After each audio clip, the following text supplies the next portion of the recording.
Buenos días.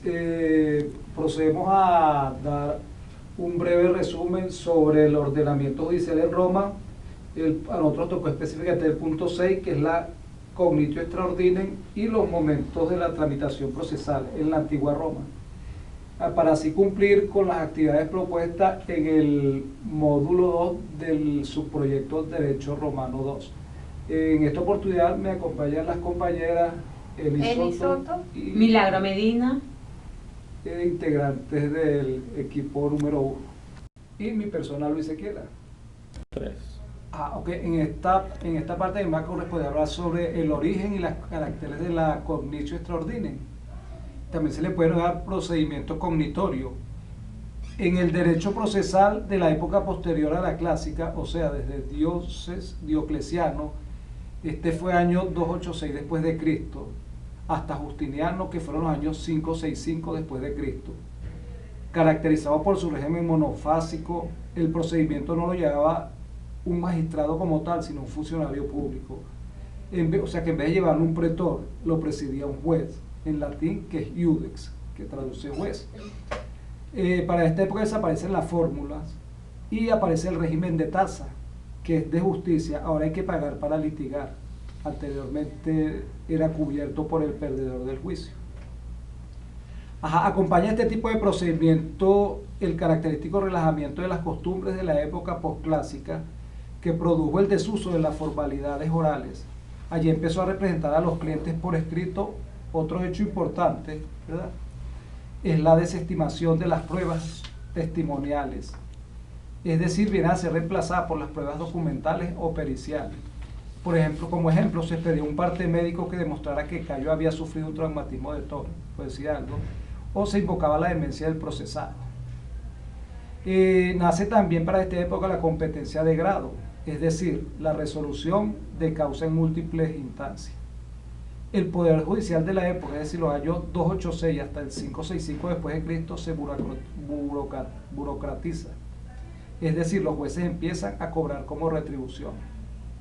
Entre las características, comienza la estatización del proceso en todas sus fases, desde el llamado juicio realizado por obra del magistrado, mediante libellus conventioni, hasta la emanación de la sentencia, que es pronunciada por el mismo magistrado. También viene la ejecución, que deja de ser un acto de parte para ser realizado por los órganos del Poder Judicial o Ejecutivo, en forma de la ejecución manu militare o del pignus del in causa judicati cactum. La desaparición de la litis contestatio deriva al menos de la forma de acuerdo con las partes, en latín accipiere iudicium, que constituía la base de la sentencia judicial en el orden. Consiguientemente decaía el principio igual del eadem re ne sit actio, con la posibilidad de recurrir en apelación al funcionario de grado superior al que había pronunciado la sentencia, siguiendo una escala de subordinación jerárquica que llega hasta el emperador. Surge un proceso contumacial, entendido por contumacia, por la ausencia voluntaria del demandado. En el juicio, posibilidad excluida en el ordo. En primer lugar, la afirmación de una limitación sistemática de la competencia de los magistrados jurisdiccionales por valor, materia y territorio, conectada con la competencia jerárquica de los funcionarios con actividades jurisdiccionales. El proceso del ordo era público, se desarrollaba en el foro. La cognitio, a partir de Constantino, se desarrollaba en la basílica, que era un lugar separado del público, y el mecanismo procesal tiende a convertirse en secreto. El procedimiento del ordo, aunque tendiera a prevalecer de forma escrita, también era esencialmente oral. La cognitio se desarrollaba íntegramente por escrito, y las partes no intervienen directamente sino por medio de la advocati.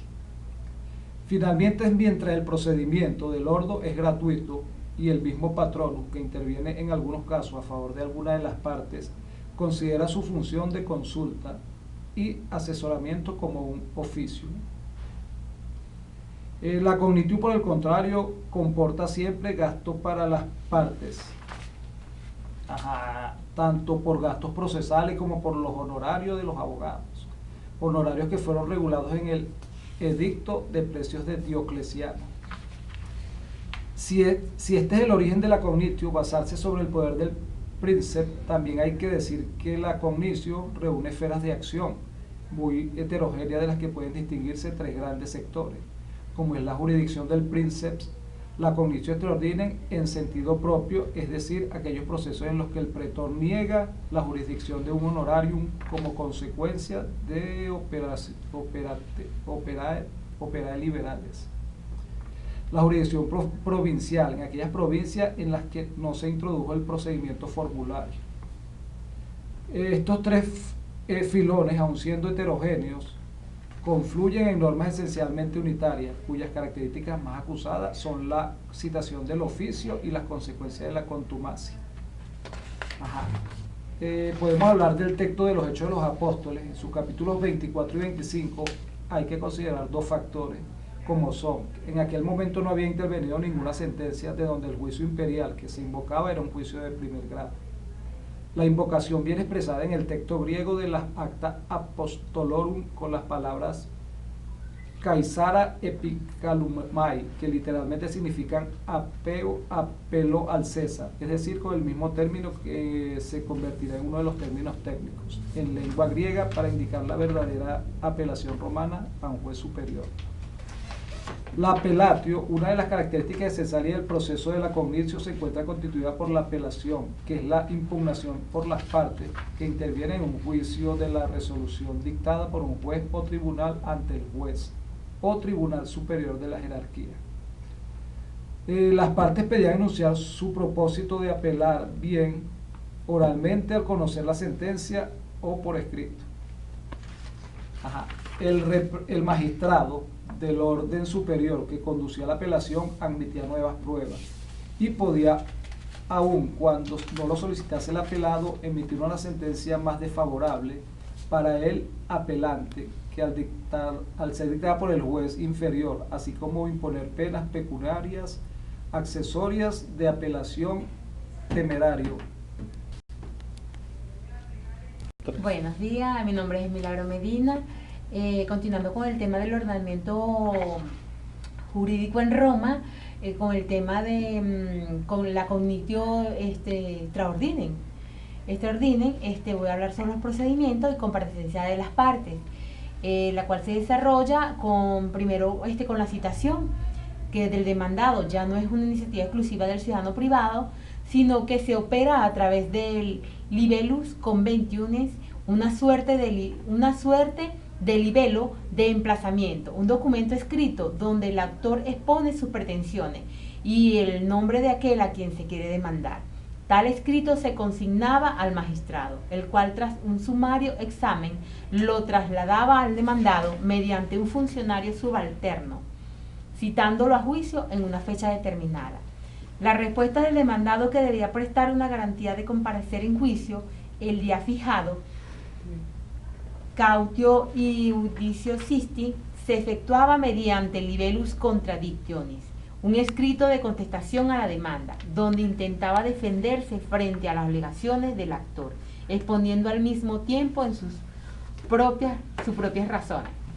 A diferencia de los que sucedía en el proceso, el proceso del formulario, el litigio podía continuar aunque una de las partes no compareciese, pues el magistrado lo impulsaba de oficio. Presente las partes, tiene lugar la narratio, donde el actor o su abogado establece y defiende el objeto de su pretensión, y la contradictio, en la que el demandado expone los argumentos para rechazarla. Parece en el momento en que el juez escucha la narratio y la contradictio, tiene lugar la litis contentiosus, que no goza de la importancia capital que antes tenía, en cuanto pierde el efecto consultivo. Buenos días, mi nombre es Jenny Soto. A continuación yo les voy a hablar sobre la litis contestatio y sobre la prueba de los hechos alegados. Primero tenemos que saber, ¿verdad?, qué es la litis contestatio. Es el momento central del proceso, tiene efecto fijatorio, determina de modo irrevocable los términos del litigio. Extintivo, supone la definitiva consumación de la acción que el demandante ejerce. Y creador, elimina la antigua relación de acreedor y deudor y la sustituye por una relación puramente procesal entre actor y reo, cuyo único deber es cumplir la sentencia. Es asimismo imprescindible para la efectividad de la sentencia.